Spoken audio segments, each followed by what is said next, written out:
Olá, gente! Estamos aqui mais uma vez, mais um AssistaCast para você. Aquelas conversas que podem transformar sua vida, né? E a gente traz aqui profissionais, pessoas queridas para vir discutir com a gente.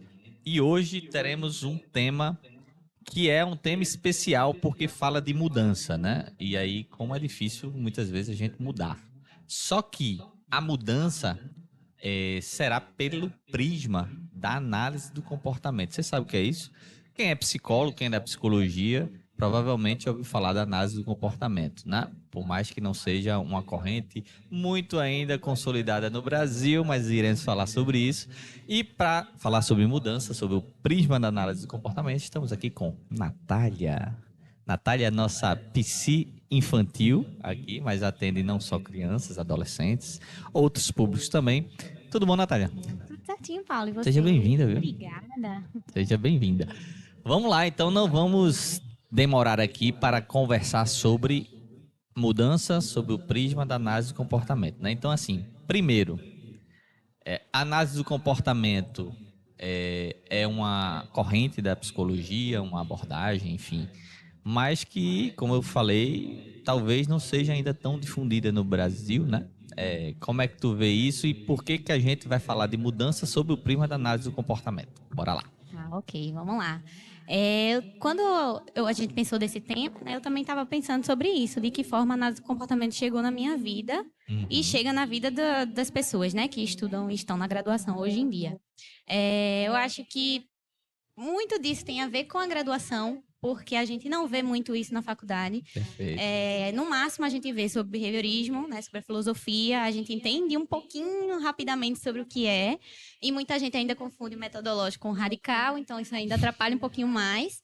Depois a gente vê um pouquinho na análise experimental do comportamento, que foi o meu caso. Eu tive uma cadeira que foi muito boa, inclusive, porque o professor não falava só do ratinho, mas ele aplicava na parte clínica, então isso aí foi um diferencial muito legal. E depois a gente não vê nunca mais, né? A graduação não fala nunca mais sobre análise do comportamento.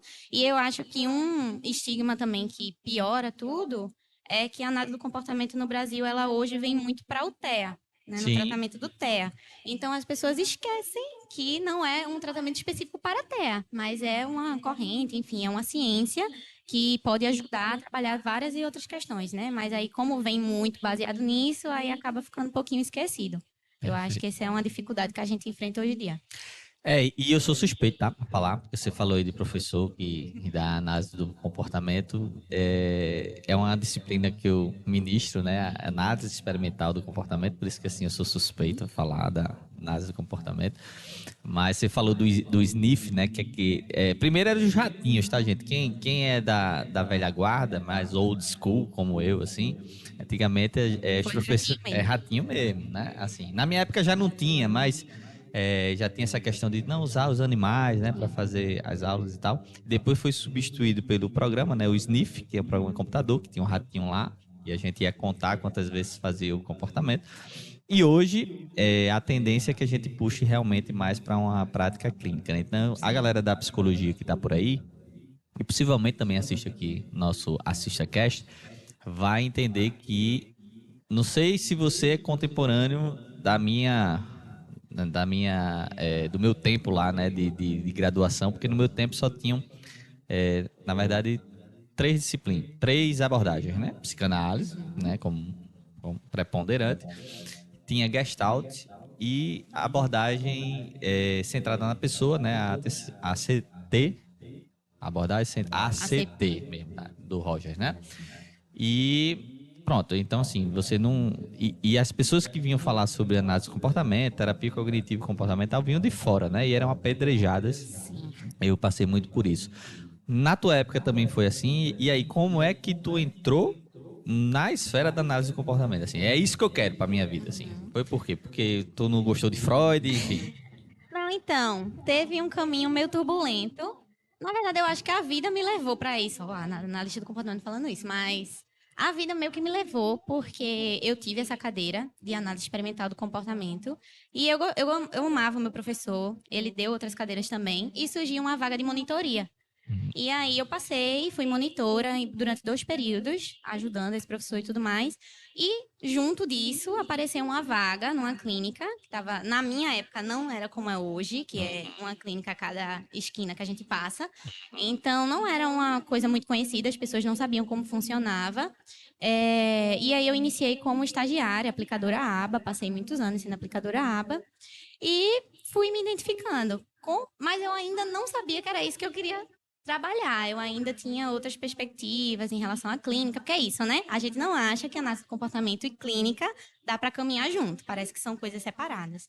E aí, ainda tinha essa questão de eu não saber o que eu queria, mas aí eu me formei em 2019, antes da pandemia, e com a pandemia eu continuei atendendo. Estava muito difícil, né? Foi no meio enfim, uma Sim. loucura. Ainda atendi de forma online e continuei trabalhando e atendendo dentro dessa clínica, né? Que trabalhava com aba parutea. E aí foi quando eu fiz, não, eu estou trabalhando com isso, eu vou estudar sobre isso. E aí eu comecei a fazer pós, comecei a estudar, eu tinha supervisão, sou muito grata à supervisão que eu tive. E aí tudo isso foi me vendo, me reconhecendo, fazendo aquilo, e quando eu vi eu já estava dentro. É por isso que eu digo que a vida foi me empurrando para esse caminho mesmo. Sim. E aí tu começou a ver análise de comportamento na prática linkada ao TEA, É. né? O transtorno do espectro autista aí, para quem ainda não está familiarizado com a sigla, né? E a gente vê, você acabou de falar sobre isso, né? Uma proliferação de clínicas, né? Trabalhando com TEA. Isso provavelmente também desencadeou muita gente trabalhando sem a formação devida, né? Sim, com certeza. Então, eu sou daquele que eu fico com raiva quando vejo assim, e essa técnica, né? Uhum. ABA, O método. e esse método ABA, né? E aí a gente fica assim, né? Então, lógico, a gente vai falar aqui sobre mudança no geral, porque a gente vai precisar entender, e o próprio Skinner dizia isso, né? Que todo comportamento ele tem uma função, Sim. né? E aí a gente vai falar sobre análise funcional, Natália é expert nesse assunto. Mas antes da gente chegar lá, Natália, eu acho que é importante, inclusive, falar, né, para o nosso público, desmistificar um pouquinho, né, tirar os mitos sobre a análise do comportamento, que danado assim, é uma filosofia, é uma abordagem, é uma intervenção, é um método, né? Como é que a gente poderia dizer assim para a galera? A análise do comportamento é uma ciência, né? Perfeito. Então, como toda ciência, ela engloba algumas coisas como base. Uhum. E essa base dela é o behaviorismo radical, que é o de Skinner, né? Skinner, tá, gente? Skinner. E aí é uma filosofia, o behaviorismo radical é uma filosofia proposta por Skinner, que a partir dessa filosofia foi criada a análise experimental do comportamento. Então, é quando a gente vai pegar aquela filosofia e vai ver se na prática ela dá certo mesmo. E aí, a análise do comportamento, ela vem como esse grande guarda-chuva que cabe essas coisinhas dentro e é a ciência que é onde a gente trabalha todas essas coisas juntos, né? Então, é uma ciência que ela existe para melhoria do indivíduo, né? Enfim, do desempenho e da gente entender por que a gente faz as coisas que a gente faz. Basicamente isso. Muito bom. Então, é importante a gente frisar porque a gente escuta muito assim, né? O método ABA. Então, assim, não existe método ABA, tá, galera? O que existe é essa ciência que vai estar englobando, vamos dizer assim, né? Algumas intervenções que vão estar paradas por esse guarda-chuva, né? E E acho não é só pro TEA, tá? Não é só pra TEA. perfeito. E aí, quando a gente fala do papel, né, do analista do comportamento, né, aí hoje está muito em voga, né? Assim, todo mundo fala sobre comportamento humano, principalmente na internet, né? Então, assim, nutricionista fala sobre comportamento humano, enfermeiro, médico, educador físico, personal trainer, quem não é nada disso também fala. Quem fez um curso de final de semana também fala sobre comportamento humano, E né? geralmente esses cursos são o método ABA. Pois é. Tu tem, antes da gente chegar realmente no cerne aqui da nossa discussão, mas assim, tu tem visto, na tua prática mesmo, assim, é difícil a gente encontrar um analista do comportamento, assim, pelo menos assim, conheço alguns, né? Mas pessoas que se identificam de fato com a análise do comportamento como um viés, né, clínico, né, para trabalhar o dia a dia. Por que tu acha que isso acontece? Eu acho que tem o fato de ter sido tão difundido, né, Uhum. pelo movimento que estava tendo, muitas clínicas e tudo mais. Então, a gente não tem um código de ética do analista do comportamento. Então, o fato de você fazer uma pós, você já pode dizer, eu sou analista do comportamento. Por mais que a gente saiba que não é só isso que faz um analista do comportamento, precisa de supervisão, precisa, né, de tempo comprovado ali sob supervisão. Então, eu acho que o problema principal é isso, é a gente não ter um código de ética e a gente não tem, como a gente tem, né, um conselho de psicologia para estar ali regindo e dando, olhando ali gente que está vendendo o método ABA e tendo consequências, né, para isso. Então, eu acho que a gente até tem muito analista do comportamento, talvez, mas a gente talvez não tenha analistas de comportamento que de fato sabem o que estão fazendo, ou realmente entendem o que estão fazendo, o objetivo do que estão fazendo. Eu acho que a dificuldade talvez seja mais essa. Perfeito. E a gente vê, né, Nath, assim, o próprio caminho da psicologia, né? A gente tem alguns marcos, né? Como o Wundt, né? O cara com o primeiro laboratório de experimental, né? Depois a gente vê aí 1900 e pouquinho, né? Freud ali naquela passagem falando daquele método de introspecção e tal, que até hoje, né? A galera difunde. É, mas depois veio o Watson, né? Assim, depois veio um bocado de gente, né? Mas do ponto de vista, vamos dizer assim, cronológico, a gente poderia dizer que o behaviorismo metodológico, né, do Watson veio. E o Watson, ele tinha uma frase que ele dizia assim, né? Me dê uma criança que eu transformo ela no que você quiser, né? Então era aquele determinismo do ambiente, né? E acho que muita gente confunde, né, o Skinner com o Watson. Sim, E por causa disso, talvez existam muitas críticas, né? Porque o termo é o demais. mesmo, né? Behaviorismo, né? Da filosofia. E aí a gente começa a ver uma certa resistência das pessoas, né? De vez em quando eu escuto, principalmente colegas psicanalistas, uma galera assim, dizendo assim, não, mas isso aí é adestramento humano, né? E tal. Robótico. É robótico, você vai fazer a configuração e tal.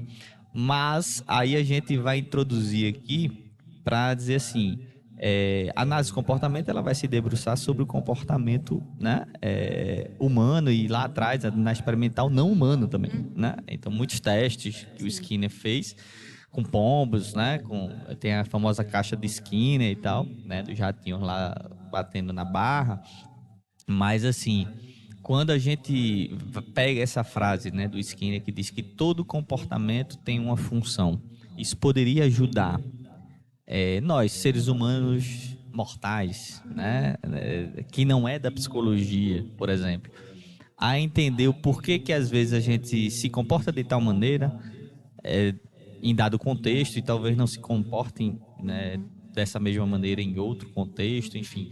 E aí a gente começa a falar de função para fazer o link no que você veio aqui para discutir conosco, que é assim, qual é a função do comportamento? Existe a função? Existe como é que a gente começa a entender esse prisma para poder até subsidiar as pessoas, né? Para dizer assim, pô, mas eu queria me comportar de tal forma, mas não consigo. Ou então eu estou me comportando de uma forma que eu não queria me comportar, né? Como é que a gente poderia dizer isso sob o prisma da análise do comportamento? Tá. Eu sempre gosto de falar, quando as pessoas falam, mas o que é o comportamento e tudo mais, porque tem muito a ver com isso, né? O análise do comportamento não vê a subjetividade, então não vê pensamento, a gente não trabalha com nada disso. E aí eu gosto de falar que comportamento é tudo aquilo que um homem morto não faz.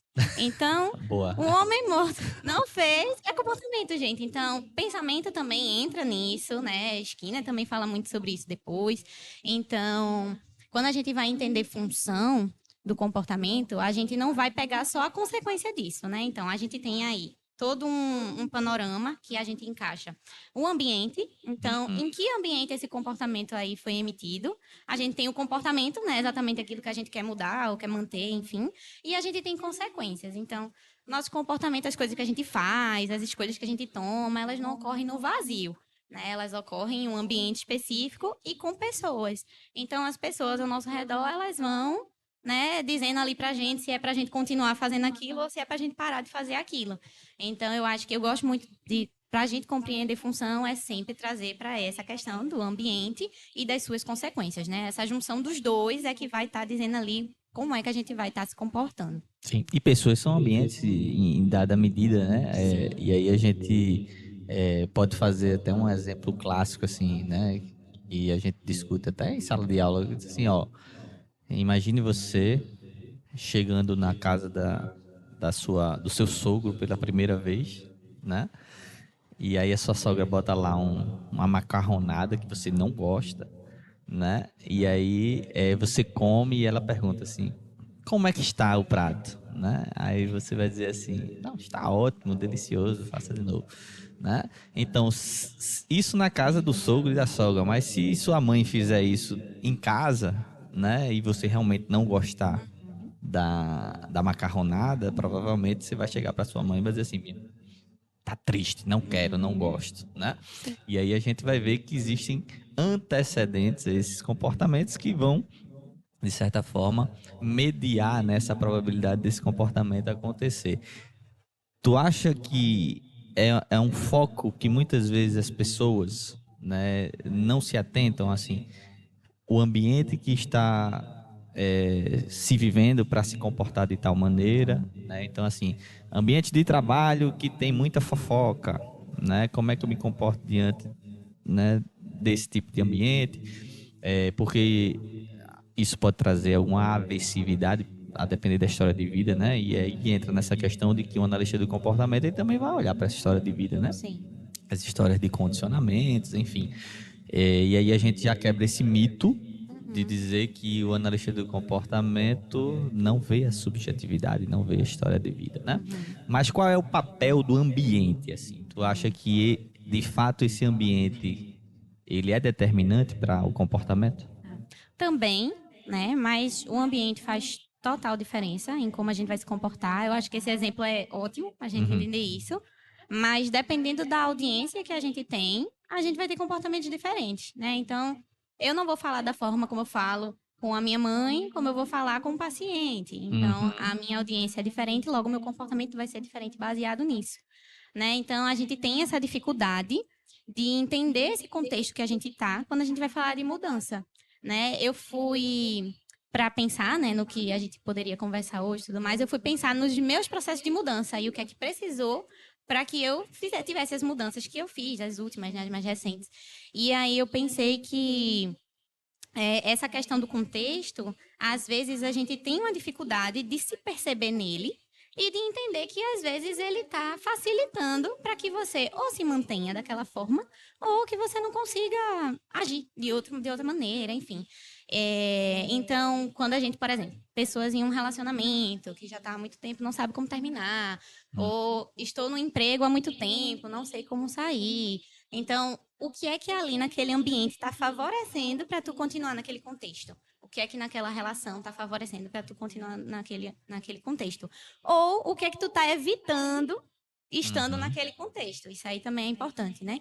Então, até tirando por exemplo daqui, né? Para mim, me expor dessa forma é difícil e é uma grande mudança, Olha. né? Olha, é uma grande mudança. Então, se eu tivesse recusado, não vim, ó, Paulo, não vai dar não, não vou vir, provavelmente eu estaria reforçando aí as minhas ideias de melhor não me expor, se eu fosse fazer ia ser errado, as pessoas não vão entender. Então é muito mais confortável para Sim. isso, Você né? evita o desconforto, se você, né? Não. Exatamente. E muitas vezes é essas consequências aí do nosso ambiente que vão moldar se a gente vai agir para uma mudança ou não.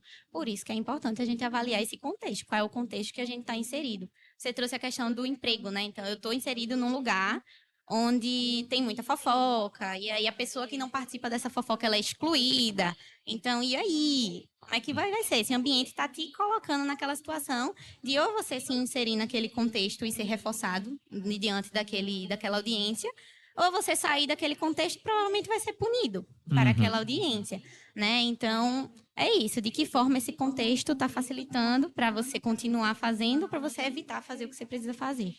Perfeito. E aí você fala também, né, nesse âmbito aí da análise funcional, que tem o contexto, né, que tem o ambiente, mas você fala muito aí do aspecto reforçador, né? Então, o reforço que é aquilo que acontece depois do comportamento, né? Depois que a gente se comporta. E aí tem uma questão que eu acho que o senso comum pode confundir bastante, que é aquele conceito de reforço e de punição, né? Eu acho eu acho que a filosofia, a ciência da análise do comportamento, eu acho que o Skinner, ele é um top, assim, eu vejo a ciência, né, da análise do comportamento como uma base para a gente entender realmente o comportamento humano, porque ela tem também essa base empírica, né, de testagem e tal. Mas acho que os termos, né, não sei se eles podem confundir um pouco, né? Porque a gente diz assim, punição positiva, Sim. punição negativa, reforço positivo, reforço negativo, né? Então, quem conhece algum estudante de psicologia que viu essa disciplina vai dizer assim, mas certo, como é que existe uma punição positiva, né? Ou um reforço negativo? Como é que a gente desmistifica e tu acha também que dá para a galera entender assim que é mais matemática do que moral esses conceitos? Sim, sim, né? Eu acho que as pessoas sempre pegam assim, punição positiva. Oi, como assim? Uma punição que é positiva, e aí é onde entra mais uma vez o estigma, né? Então, trabalha com punição, que não é bem assim, né? Quando a gente tá falando de reforço, a gente tá falando de tudo aquilo, daquelas consequências que a gente tá falando, que vai aumentar a probabilidade do comportamento ocorrer de novo, né? Então, como a gente tava falando, isso pode ser por fuga, né? A gente evita fazer certas coisas e ter certos comportamentos para ficar ali na zoninha de conforto, confortável, e não fazer nada e tudo mais. Ou a gente emite comportamentos para ser reforçado por algo e a gente vai ganhar algo desse ambiente. Então, trazer para o meu exemplo, né? Eu era um reforço negativo total. Se eu dissesse, Paulo, não vai dar, não, não vou, porque eu ia permanecer ali na minha zona de conforto, com as minhas ideias, meus pensamentos, tudo certinho. E eu nunca ia me expor assim para saber as consequências de fato de me expor. Mas se eu fosse, tipo, já fizesse isso direto, eu amasse, adorasse fazer isso, provavelmente seria um reforço positivo. Porque aí as consequências disso, né? Só o fato do prazer que eu tenho fazendo isso, as pessoas dizendo, nossa, foi legal, isso já seria reforçador de forma positiva o suficiente para eu, não, próxima vez eu vou conseguir de novo, vai dar tudo certo. Né? Então, reforço é quando a gente está falando daquilo que vai aumentar a probabilidade daquele comportamento ocorrer de novo. Né? Se eu tivesse optado por não vir, provavelmente ia demorar muito para eu aceitar isso em algum outro momento, porque foi reforçado a minha zona de conforto. Perfeito. Então, em linhas gerais, o que é que você está dizendo, né? Quando a gente precisa fazer algo, mas tem dificuldade de fazer, porque quando eu nego esse convite, eu fico confortável, né? Eu gosto muito da frase que diz que todo progresso acontece fora da zona de conforto, né? E isso aí é justamente você não aderir a um comportamento, porque o teu cérebro ele vai fixar essa ideia, assim, ó. É melhor tu não se expor, Natália. Fica na tua, porque aí vem os pensamentos, né? E aí a gente mistura um pouquinho com a terapia cognitiva, que vai dizer os pensamentos automáticos, né? Que vão dizer assim, ó, a galera vai criticar, ó, será mesmo, né? Que tu vai conseguir desenrolar. E isso vai ser um gerador de ansiedade. Quando gera ansiedade, o que é que a gente quer? Aliviar essa ansiedade, né? Então, quando a gente retira algo, né? E aí isso reforça o comportamento de ficar quietinho, a gente está dizendo que o comportamento de negar um convite, ele está sendo reforçado negativamente, né? Nossa, um exemplo disso foi que essa nossa conversa estava marcada para antes, Sim. né? Um outro dia. E aí acabou não dando para ser. Eu estava uma pilha nesse dia. E aí quando disse, ó, não vai rolar nesse dia, parece assim, nossa, coisa maravilhosa, tô Que ótima. coisa boa, Que né? coisa boa, tô maravilhosa. Então, assim, foi algo que foi retirado, tava aversivo para mim naquele dia, eu tava nervosa. Então foi retirado ali daquele ambiente e eu fui reforçada, né? Agora estamos aqui já em outro contexto, né? Mas como ela trabalha, tá, gente, com análise do comportamento, ela percebeu isso, né? E disse assim: eu vou rumo o meu desconforto, eu vou rumo ao que é aversivo para mim, Tenho que né? viver o que eu falo, né? Pois é, a gente diz muito isso aqui, assim, não adianta, faço o que eu digo, não faço o que eu faço, né? A gente tem que chegar e dizer assim, se tá desconfortável, galerinha, só vai diminuir o desconforto se você for aos pouquinhos. E, inclusive, existe um procedimento dentro da análise de comportamento que a gente fala, né? Que é a dessensibilização sistemática, né? Que a gente vai se testando ali, né? Lógico. Isso dentro de um setting terapêutico, quando é solicitado e trabalhado com o paciente, né? Isso vai ser avaliado até que ponto essa aversividade ela é possível de ser suportada, né? Tá, também a gente não tem uma... Sabe, eu lembro muito na cidade do interior, dizia assim, os meninos que tinham medo de nadar no rio, mas, tá com medo, é? Né? Jogava o menino no rio, no instante ele aprendia a nadar. Ou ficava traumatizado pro resto da vida. Né? Então, não podemos aderir a essa técnica. Tem que ser sistemático, tá, gente? Sistemático e a gente mensurando esse desconforto, porque lidar com a aversividade não é fácil, né, Natália? E se a gente pensar do outro lado, que é o lado da punição, né? A punição é aquilo que vai fazer, então, a probabilidade do comportamento ser reduzida. Punição negativa é porque é ruim e punição positiva é que é... Não, esqueçam isso, tá? Não é isso, né? Como é que a gente, assim... Tem muita gente que a análise de comportamento está no nosso dia a dia, né? Muita gente, assim, pais, mães, né? Sim. Vão estar ali punindo, de certa forma, na educação dos filhos, reforçando em algum lado. Mas o Skinner, lembro bem, ele é um cara que não gostava, né, de atuar nos comportamentos de forma punitiva por causa dos desdobramentos emocionais e tal, né? Tu acha que a galera entende isso, assim? Como é que é? Tá.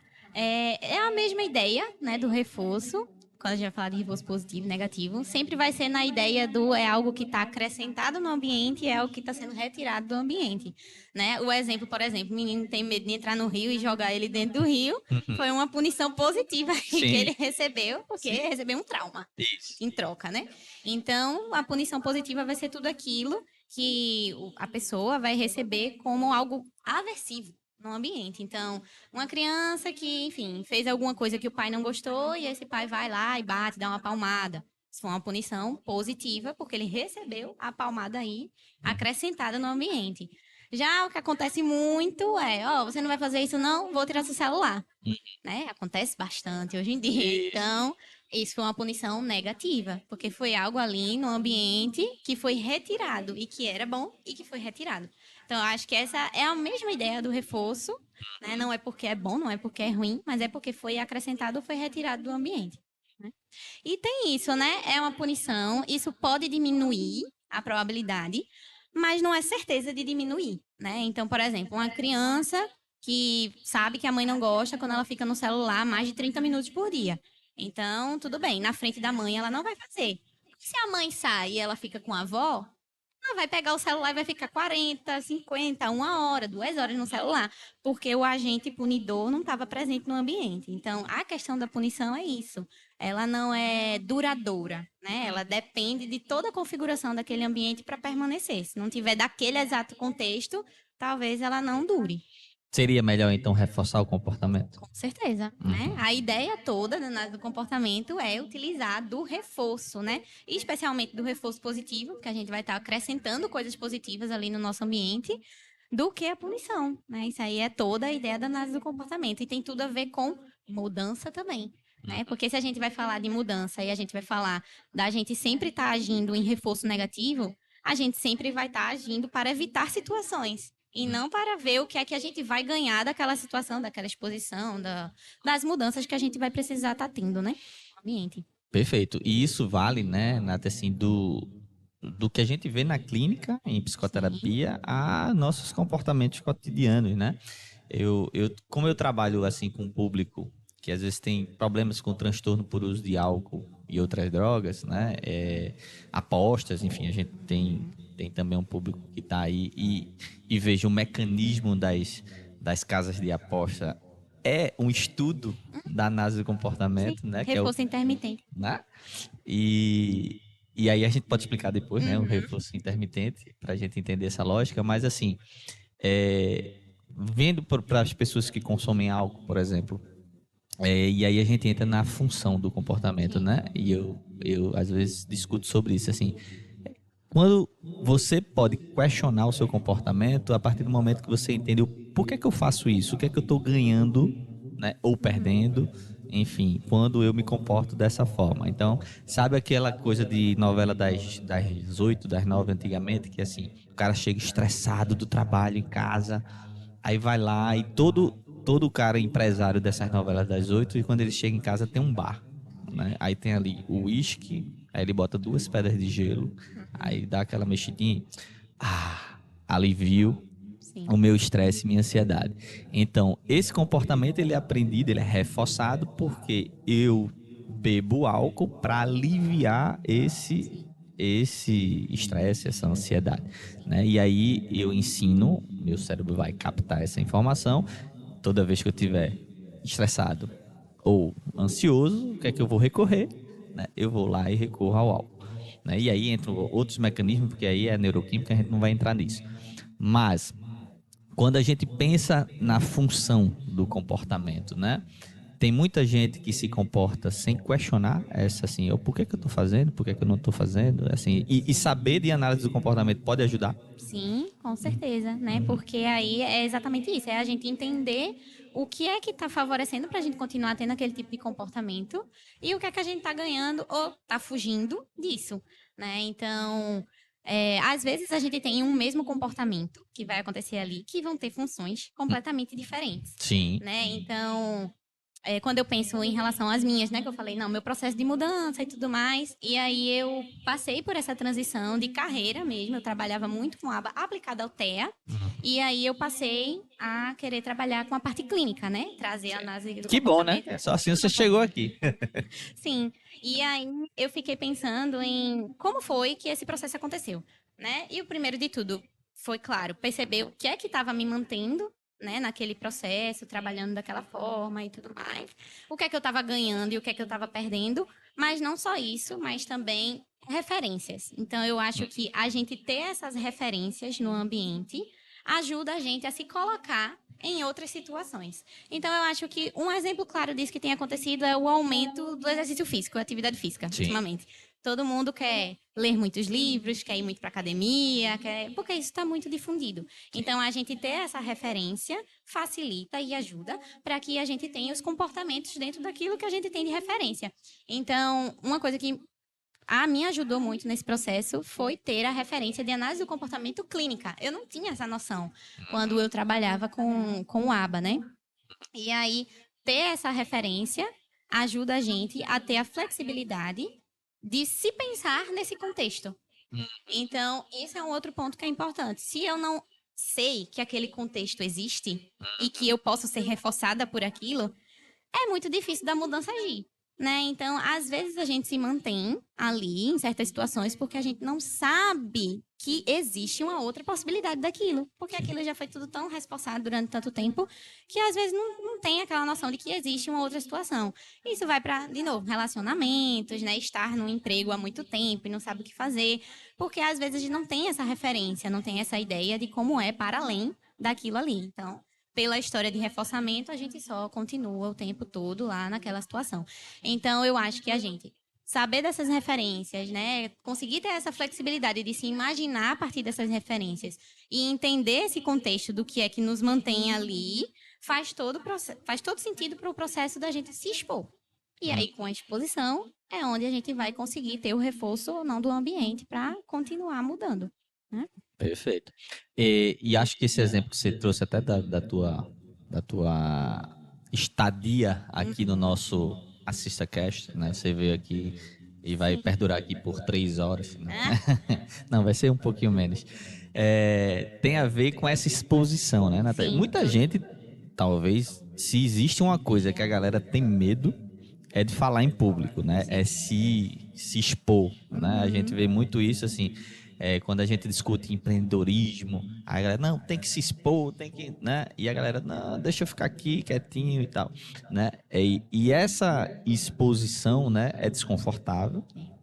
Então, mas o que é que a gente está discutindo? Se você não entrar em contato com esse desconforto, né, provavelmente você está reforçando sempre o comportamento de negar os convites, de não aparecer, né? E isso provavelmente vai ir em algum momento da sua vida de encontro ao que você quer, né?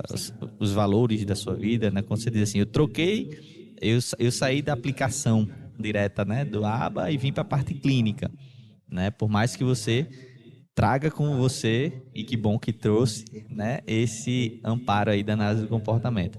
Mas você precisou se jogar no desconhecido, né? Assim, uma nova área, né, uma nova adaptação, eu preciso me expor a esse processo. E você, logicamente, que entende que isso, o fato de você não ter ainda dado esse salto, talvez estavam linkadas a esse histórico de condicionamentos, de reforçamento que você teve ao longo da sua vida, mas muitas vezes as pessoas vão ter dificuldade de entender isso, né? E aí a gente entra naquele termozinho técnico, né, que a gente chama de tríplice contingência, né? Que danada é tríplice contingência, né? A gente já falou sobre isso aqui, mas, Natália, eu queria que a gente tentasse fazer uma forma assim, bem didática, né, de explicar para o pessoal o que danado é isso? Por que a gente chama de tríplice contingência? Porque a gente já falou do comportamento, já falou do ambiente, já falou do que acontece depois. Então a gente está falando de 3 termos aí, né? E, por exemplo, alguém que está num relacionamento sabendo que o relacionamento não está sendo legal, estou sofrendo, né? E aí quem está de fora que vê e fala, ó, minha amiga, né, tá lá, eu já falei para ela, a família dela já falou, né? Ela já disse que realmente precisa sair desse relacionamento, mas não conseguiu sair, né? Existe reforço mesmo dentro de uma relação difícil? Reforço para continuar, né? Isso. Quando a gente fala, não é porque é bom, mas é porque tá Perfeito. mantendo ali. Sim, com certeza. E a gente resgata aquilo que falou, né? Do reforço intermitente. Então, nem todo relacionamento ruim é ruim o tempo todo. Perfeito. Ou está num emprego ruim é porque ele é ruim o tempo todo. Provavelmente tem coisas ali que estão sendo reforçadas. Então, se a gente pega um relacionamento que tá ruim, ruim, ruim, ruim, ruim, mas tem um momento bom, e aí ruim, ruim, ruim, ruim, ruim, tem um momento bom de novo, ruim, ruim, ruim, ruim. Então, tem aqueles momentos bons que estão reforçando ficar e continuar naquela situação. Então, muitas vezes, fora todo o histórico de reforçamento que essa pessoa pode ou não tá passando, né? Então, tudo isso faz com que a pessoa, mesmo estando extremamente desconfortável, ainda continue emitindo os mesmos comportamentos. Então, eu vou tentar fazer de tudo para esse relacionamento dar certo. Vou continuar aqui, né, sabendo que não tá bom, porque em algum momento ele vai ficar bom. Em algum momento vai aparecer ali, né? Então, trabalho também envolve muito isso. E quando a gente vai falar dessa tríplice contingência, é justamente isso, né? Qual é esse ambiente aí, como é que tá esse relacionamento? Quais são esses comportamentos que ela está emitindo de ficar naquele ali e o que é que ela está ganhando com isso, né? Nem sempre ela vai ganhar, mas em algum momento ela ganha e é isso que faz ficar.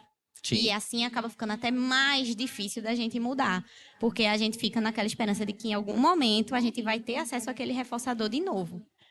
Então, Cria uma expectativa, né? Cria expectativa, né?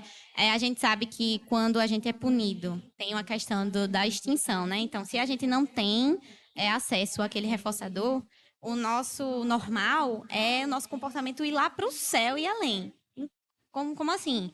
Sei lá, um namorado que liga para a namorada e ela não atende. O normal é ele ligar 50 vezes mais para ver se ela atende e sair explodir de uma forma absurda, né? Então, por isso que muitas vezes acontecem esses comportamentos muito impulsivos em relação a brigas, né, de casal, porque não tô tendo ali o reforçador que normalmente eu tenho, então eu entrei em extinção, meu comportamento vai lá para o céu e além, né? E às vezes a gente ainda é reforçado nesse comportamento inadequado que a gente tem. Quando explode, aí ele vai e atende, né? Isso, né? E aí ele liga, ela não atende, ele vai no trabalho dela, faz uma maior confusão e ela vai e fala. Então, querendo ou não, na próxima vez, talvez ele não vá nem ligar, talvez ele já vá direto no trabalho. Então, tem isso, né? É muito difícil a gente quebrar um reforço intermitente, porque a gente está mexendo com extinção, a gente está mexendo com uma esperança daquilo mudar. Então, muitas vezes a gente se mantém em situações porque a gente tem essa esperança de ser diferente, né? Muito bom. E isso é legal de entender porque, assim, a análise de comportamento, ela não vai ser uma regrinha, né, assim, que vai encaixar para todo mundo. Ó, como a gente escuta por aí, que é mais um mito, né, assim, então é um padrão e todo mundo se encaixa Sim. nesse padrão, nesse contingência e tal. É aquilo, né, assim, você acabou de dar um exemplo. Então, a criança vai lá no supermercado com o pai, né, aí quer o chocolate, aí o pai toda vez dá o chocolate, às vezes dá, às vezes não dá, mas quando não dá, a criança começa a chorar, né? Aí eu quero chocolate, aí o pai vai, não, não, não, não, aí a criança daqui a pouco se joga no chão, aí ele, não, não, vou dar, daqui a pouco ela esperneia, ele toma o chocolate, né? Pronto, da próxima vez, provavelmente, né? Ela não vai começar chorando. Já vai se jogar no chão e tal. Então, até para explicar, né? Você que lida com criança, né? Provavelmente você tem que orientar muito bem os pais, né? Para lidar com essas contingências, inclusive de possibilidade de extinção de comportamento, porque vai ter esse efeito rebote que a gente chama, né? De crescer muito, né? E a mudança do que a gente chama de topografia, né? Ele vai mudar a forma de emitir esse comportamento e aí você vai precisar orientar e tal. Eu gosto muito do exemplo que é do nosso cotidiano, assim. A gente, por exemplo, você vai pegar um elevador, você aperta, né? Aí você fica esperando o elevador chegar. Se ele demora, a gente faz o quê, né? Daqui a pouco o cara tá. Aperta, aperta como se isso apressasse o elevador de chegar, né? Então, assim, o tempo todo a gente está se comportando e esperando esse reforço, Sim. né? E acho que quando a gente vai falar de mudança, se a gente não está atento a isso e não entender a função do nosso comportamento, daqui a pouco a gente está se comportando de forma automática, né? Que é muito fácil a gente fazer isso, porque aí a gente volta para o padrão, né? E aí o padrão vem desse histórico todo aí de reforçamento que a gente vai tendo ao longo da vida e não percebe, né? Mudança, por exemplo, de hábito, né? Você falou da indústria wellness aí. Inclusive, a gente tem um podcast aqui falando sobre a cultura do bem-estar, tá? Então, roda aí a telinha que você vai achar esse podcast em algum lugar aqui na nossa plataforma. Por exemplo, muita gente agora rodando as telas do feed, todo mundo tá treinando, todo mundo vai pra academia, e se você não postar que foi pra academia, você não foi, né? Você tem que ir, tem que postar. E eu digo que isso funciona, porque aí a gente tá, né, reforçando, né, outras pessoas aí, nem que seja para gerar um incômodo, dizer, bicho, tá todo mundo indo e eu nada, né? Mas mudar esse hábito, né? Uma pessoa sedentária, por exemplo, para vir para um hábito de ter exercícios e tal, é difícil, né? É assim, como é que entra a análise do comportamento aí, né? Nessa questão de formação de hábito? Tem o papel do reforço também aí nesse processo? Com certeza. Eu acho que essa questão que eu falei, né, de ter referência e de ter a flexibilidade de se imaginar naquela situação ajuda e tem tudo a ver com o que a gente vê na internet. Então, tá todo mundo na academia, logo, poxa, será que eu também não consigo ir para academia? Então, ter referência é importante para isso.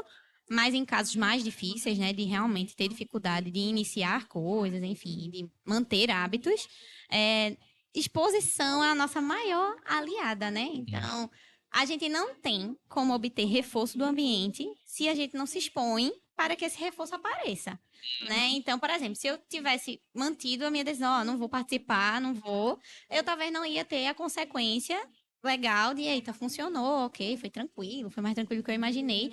E isso até me facilitar para uma próxima vez eu conseguir estar até mais de boa, mais tranquila. Mas se eu não fizer isso, toda vez que eu for ser exposta à possibilidade disso, eu vou estar um caco, né? Vou estar desesperada. Então, a exposição vai ajudando para que a gente receba o reforço do ambiente e isso aumente a probabilidade do nosso comportamento acontecer, né? Uma coisa que está acontecendo muito é aquele Gym Rats, né? Que é o aplicativo de atividade Sim, física sim, sim. que você faz, vai para academia, bota lá e o povo bota dinheiro, né? No final, quem ganha um dinheiro, enfim. Isso é nada mais, nada menos que utilizar a análise do comportamento para manter hábitos, Sim. né? Eu falei muito para paciente, ó, faz um Gym-Rats de estudo, faz Gym-Rats bota Gym-Rats em tudo que é canto, porque é uma forma de você registrar os seus hábitos, de você ser reforçado diretamente e imediatamente daquele hábito que você está construindo. E no final ainda tem um reforçador maior, que às vezes é o dinheiro, né? Às vezes é coisa. Fora todas as outras coisas, né? Em relação à saúde, em relação a tudo, até isso se construir um hábito. Então, sem a exposição, a gente não tem como ter acesso a reforço. Então, é a questão de, mesmo com medo, tem que ir com medo mesmo. Não quer fazer, tenta e depois vê como é que foi. Então, é realmente essa questão de ir com medo mesmo. Perfeito. E acho que a gente pode utilizar essas estratégias, inclusive para evitar. Porque, por exemplo, eu não quero ir no podcast. Por quê? Porque pode passar inúmeros pensamentos na minha cabeça e talvez são pensamentos aversivos, né? Assim, que vão causar um desconforto. Pô, a galera não vai gostar, eu vou ser punida, né? Desse processo. Então eu vou evitar para não ir. E às vezes a gente pode utilizar essa sensação de punição ao contrário. Por que eu estou dizendo isso? Eu vou dar um, um depoimento, uma autorreferência minha aqui, com relação a essa questão dos exercícios, por exemplo, né? Ano passado, eu fiz uma divulgação pública, né? Assim, ó, eu vou fazer 250 treinos no ano de 2025, né? E aí eu utilizei o receio da punição de forma positiva para mim, que é no sentido assim, pô, se eu disse, eu comecei, daqui a pouco eu paro, a galera vai, né? E cadê? E aí, prometeu, né? Então assim, isso e aí eu fui lá e fui postando todos os stories, né? Ó, tô aqui, ó, 150 de 250, 200, né? Até que eu consegui chegar na minha meta. Esse ano eu não botei meta. Por quê? Porque o hábito já foi constituído, né? Eu fui lá e hoje quando eu não faço exercício eu sinto falta, né? Então acho que a galera também pode, assim, utilizar dessas estratégias, assim, quando você fala do aplicativo, é assim, né? Eu tô me lançando ali, tem um bocado de gente vendo o meu comportamento, e se eu entrei pro jogo, eu tenho que jogar, Sim. né? Senão vai dar errado, né? Existem estratégias, assim, que a gente poderia dar umas dicas pra galera, assim, ó, se expõe, né? Esse aplicativo, por exemplo, que você está falando aí, me parece que é uma boa ideia, né? Como é que a gente poderia dizer assim, galerinha, quer mudar? Comece por onde? Eu acho que esse exemplo é bom porque fala muito de reforço negativo, né? Então, eu vou fazer porque eu já me comprometi, então, se eu não fizer, eu vou receber uma consequência que não vai ser tão legal aí. Justamente. Então, eu vou fazer aquilo ali para eu não receber aquela consequência, né? Então, isso é uma forma também que Então funciona. se exponham, Se né? exponham, as pessoas vão cobrar e tá ótimo. E eu acho que tem a questão que você trouxe, né, de sensibilização sistemática. Então, é o fato da gente ir de pouquinho. Então, não adianta, às vezes acontece muito, né? Não, para 2026 eu quero ler 30 livros. Só que eu não li nem 3 ano passado. Eu trabalho o dia todo, eu chego em casa cansada, eu passo 8 horas por dia em celular. Como é que tu tá fazendo?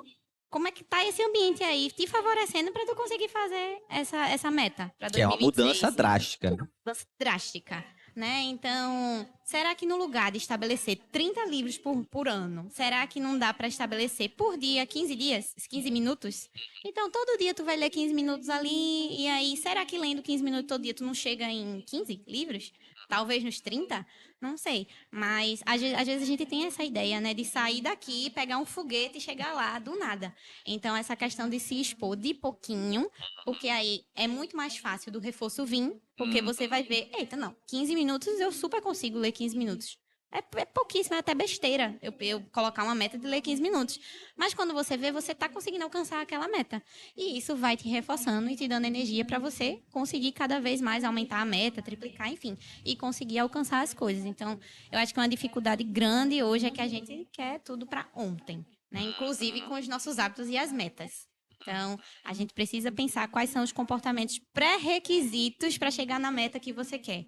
Eu acho que isso daí é o essencial. Perfeito. Eu lembrei que a gente estava fazendo uma análise, né, com relação a essa questões de mudança e a internet ela contribui muito para isso, né? Porque tem gente vendendo mudança de, sei lá, 3 meses você faça o meu curso que em 3 meses você resolve a sua vida, né? Isso aí serve para vida financeira, profissional, casal, o que você quiser tem guru aí vendendo. E, na verdade, o que a gente vê no dia a dia, né, na vida real, é que para eu chegar no topo, né, da montanha, eu tô na base, né, eu preciso ir subindo aos pouquinhos, né? E é o famoso, a gente poderia dizer, né, Nath, assim, de trazer o foco, tirar o foco um pouquinho do resultado final e colocar no processo, assim, pequenos reforçadores podem ajudar, assim, pronto, você falou aí, né? Eu quero ler 30 livros em 2026. Ano passado eu li dois à força, né? É, e aí entra aquilo que você falou do ambiente, né? Eu estou com a mesma rotina, né? Trabalhando, chegando cansada, né? Sem tempo. E aí eu pego o mesmo ambiente num comportamento que eu sei que foi muito difícil fazer e elevo a minha meta aí, né? 10 vezes mais, 20 vezes mais. Isso aí não seria assim, eu elevo minha expectativa para poder justamente eu me frustrar. Aí quando eu me frustro, eu digo, tá, Comprova, né? Tá vendo? Deu certo mesmo. Não era nem na, para ter tentado. Eu acho que é onde entra a questão da função. uhum, Então, por exemplo, qual é a função de ler 30 livros no ano? uhum, A função disso é criar um hábito de leitura e ler coisas que eu gosto de ler, ou a função disso é colocar no final do ano do Instagram ali 30 livros, botar os livros que eu li. Então, se a função não, é porque eu quero acrescentar o hábito de leitura na minha vida, eu quero, enfim, voltar a ter esse hábito. Então, às vezes, será que se eu ler, sei lá, um mangá, que eu gosto de ler mangá, não é um livro técnico, aquela coisa toda, mas você gosta de ler? Talvez isso seja mais produtivo ali naquele momento para você do que você ler um livro que você não tá afim de ler, que você vai ler só para colocar um check ali. Né? A mesma coisa de academia, né? Qual é a tua função de ir para academia? É a função de estar mostrando ali o tempo todo que está indo para academia ou é saúde, é porque quer hábitos mais saudáveis, enfim. Então, eu acho que quando a gente alinha com os nossos valores, as mudanças com os nossos valores, as coisas perduram mais e a gente tende a engajar mais nas coisas. Mas se essa função não está tão alinhada assim com os teus valores, muito provavelmente isso aí vai ter uns percalços no meio do caminho, sim, né, que não vai te ajudar tanto nesse processo. Então, mudança tem tudo a ver com esse alinhamento de valores, né? Qual é a função disso aí que tu quer para tua vida naquele momento? perfeito. Eu acho que a gente pode, no futuro, né, em outro episódio, talvez discutir como a análise do comportamento vai adentrar na nossa vida e adentra porque assim tá no dia a dia, né, comportamento humano. Mas por exemplo, a gente tem tratamentos, inclusive dentro do próprio escopo da psicologia, que tem muito base, né, na análise do comportamento. Inclusive quando a gente falou aqui dos, eu vou aspiar aqui em vícios, né, porque a gente nem utiliza mais esse termo, mas a gente está num estouro aí de problemas relacionados à dependência de jogos, enfim, até a plataforma agora do governo federal, você pode bloquear o seu CPF, assim, tá protegendo melhor, porque tem muita gente que entra, né, sem entender essa lógica, que eu estou sendo reforçado de forma intermitente e acabo, eu tenho clientes que perderam 200 mil, 250 mil reais nesses jogos, né, e é um fenômeno que a gente mais cedo ou mais tarde vai precisar. Na verdade, a gente já está abordando isso, né? Trazendo como um problema de saúde pública. Tem uma galera aí, enfim, isso aumenta riscos, né? De suicídio e outras coisas que vem aí. Mas, quando a gente traz para os aspectos de mudança, né, Natália? Até para a gente ir direcionando aqui já para o nosso finzinho do nosso AssistaCast, a gente está falando que é preciso eu buscar alternativas de reforçar o meu comportamento no sentido do que eu quero para minha vida e talvez eu não possa me apegar no resultado final, porque aí se demora eu não sou reforçado, eu posso acabar perdendo essa motivação de seguir em frente, né? Então, como você disse aí, para que a gente possa fazer essa amarração final aqui, né? Com relação ao papel de entender a função do comportamento, para que a gente possa galgar as mudanças. Diríamos que muita gente também não muda, porque justamente não consegue entender nem o porquê que quer mudar. Então, assim, eu preciso primeiro entender para onde é que eu vou e depois dizer, certo, beleza, se eu quero 30 livros, por que que eu quero? Aí você falou da função, né? Eu quero porque, sei lá, eu quero criar esse hábito para ficar uma pessoa mais, né, inteligente e tal. Mas se eu sei onde eu quero chegar, fica mais fácil a gente buscar esse caminho, né, step by step aí, né, um passinho de cada vez, para ir reforçando. Seria o quê? Ler. Vamos pegar esse exemplo que você disse para ficar didático, né? Seria assim: a pessoa que lê, sei lá, 3 páginas por dia, né? Para quem está no zero, funciona? Sim, com certeza, né? Eu acho que é importante estabelecer constância, né, Uhum. primeiro, porque às vezes o que acontece muito, não, eu vou ler 15 minutos por dia, e aí eu fiz 3 dias, isso é super fácil, vou aumentar para 2 horas, Uhum. né, e aí a gente saiu daqui e foi para ali. Então a probabilidade de talvez um dia ou outro a gente não conseguir é alta. Uhum. Então a constância, ela ajuda muito a gente a até chegar num momento confortável de não, isso aqui tá super no meu hábito já, no meu dia a dia. Posso aumentar. A gente faz isso na academia, né? A gente só Sim. pega peso, aumenta o peso, ou a gente muda o exercício quando a gente já tá bem acostumado, o corpo já acostumou com aquilo ali. A mesma coisa são dos nossos comportamentos, né? Então, para a gente conseguir assumir pegar novos desafios e novas coisas, a gente precisa pensar quais são esses pré-requisitos daqui. Tá bem estabelecido ali naqueles pré-requisitos e tá ligado naquilo. Então, veja, se eu só consigo ler hoje 15 minutos, é nesses 15 minutos que eu vou ficar. E se eu conseguir aumentar desses 15 para 16 e depois 17, ótimo, melhor ainda. Mas aí a minha base é os 15, né? Então eu acho que o fato de fazer só na constância já é muito mais do que a gente ter grandes picos de Uhum. algo que não vai se manter ao longo do tempo. Perfeito. Porque o que, que você está dizendo? Eu estou traduzindo que assim, imponha metas factíveis, possíveis, né? Por favor, porque senão você vai se desmotivar e não vai conseguir. Inclusive, a nossa meta enquanto AssistaCast é ser difundida. Então, se você se puder difundir aqui o AssistaCast, dá o like, né? Se inscreve no nosso canal, né? Para que a gente possa chegar em mais gente e trazer mais pessoas interessantes como Natália para estar conversando aqui com a gente. E lembrando, tá, gente? Veja, montar isso aqui é desconfortável, a gente tem que sair da zona de conforto, né? Natália falou do desconforto inicial de chegar aqui e falar, e a gente tá falando aqui já há quase 1 hora. E tá tudo tranquilo, e a gente vai ter outros episódios com a Tô Natália aqui. saindo até com convites. Olha aí, tá vendo? Já tocou aqui. A empresária de Natália, por favor, depois você fala comigo.